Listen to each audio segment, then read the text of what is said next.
Voter പട്ടികയിൽ പേര് ചേർക്കാൻ അവസരം നൽകിയതിന് പിന്നാലെ പണിമുടക്കി വെബ്സൈറ്റുകൾ. SIRന്റെയും സംസ്ഥാന തെരഞ്ഞെടുപ്പ് കമ്മീഷന്റെയും വെബ്സൈറ്റുകൾ ലഭിക്കുന്നില്ല. സാങ്കേതിക പ്രശ്നം ഉടൻ പരിഹരിക്കുമെന്ന് തെരഞ്ഞെടുപ്പ് കമ്മീഷൻ അറിയിച്ചു. വിവരങ്ങളുമായി ഹാൻസ് ജോൺ ചേരുന്നു.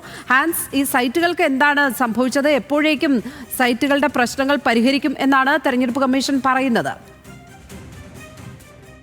ഇന്നാണ് സംസ്ഥാനത്ത് SIRനുള്ള നടപടികൾ ആരംഭിച്ചത്. ഒപ്പം തന്നെ തദ്ദേശ തെരഞ്ഞെടുപ്പിന്റെ വോട്ടർ പട്ടികയിൽ വീണ്ടും പേര് ചേർക്കാനും തിരുത്തലുകൾ വരുത്താനുമുള്ള അവസരവും ഇന്നും നാളെയുമുണ്ട്. ഇതിന് ഭാഗമായി 2 വെബ്സൈറ്റുകളാണ് തയ്യാറാക്കിയിരുന്നത്. ഒന്ന് ചീഫ് ഇലക്ടറൽ ഓഫീസർ കേരളയുടെയും മറ്റൊന്ന് തദ്ദേശ തെരഞ്ഞെടുപ്പിന്റെ ഭാഗമായിട്ടുള്ള സംസ്ഥാന തെരഞ്ഞെടുപ്പ് കമ്മീഷന്റെ വെബ്സൈറ്റും.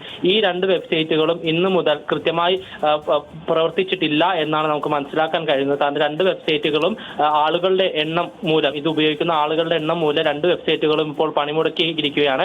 ചില സമയങ്ങളിൽ മാത്രമാണ് സംസ്ഥാന തെരഞ്ഞെടുപ്പ് കമ്മീഷന്റെ വെബ്സൈറ്റ് ലഭ്യമാവുന്നത്. അതേസമയം ചീഫ് ഇലക്ഷൻ ഓഫീസർ കേരളയുടെ വെബ്സൈറ്റ് ഇതുവരെയും ലഭ്യമായിട്ടില്ല. പക്ഷേ ഈ വിഷയവുമായി ബന്ധപ്പെട്ട് സംസ്ഥാന തെരഞ്ഞെടുപ്പ് കമ്മീഷൻ ഓഫീസുകൾ നൽകുന്ന വിവരമനുസരിച്ച് സാങ്കേതിക പ്രശ്നമാണ്.